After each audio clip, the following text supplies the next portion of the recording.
tout à Paris mode. Mais à Belgique, il a fait sa vie dans le mode. Hein? Oui, pourquoi la vie mais tout à France, il a fait sa vie dans le mode.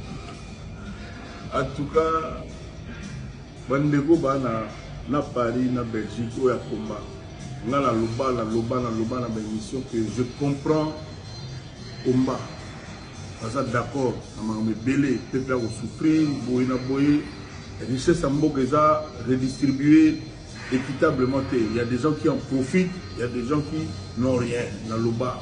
Mais procédure qui consiste à s'en prendre le cadre dans les musiciens des ajustés. Encore une fois, il faut baliaka tous les jours, il faut pas qu'il y ait dans la classe.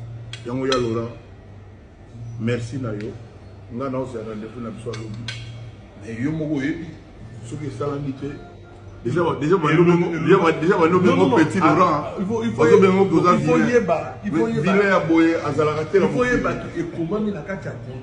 ceux qui ont la salle à monter, à Kufuta, quand il a été pénal.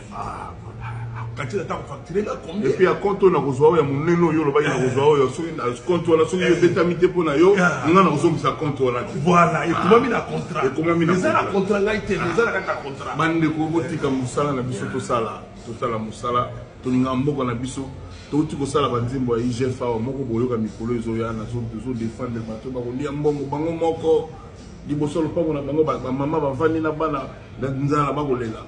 Merci Nabino, rendez-vous à lobby mercredi, si vous confirmez rendez-vous. Confirmé mercredi, rendez-vous lobby mercredi.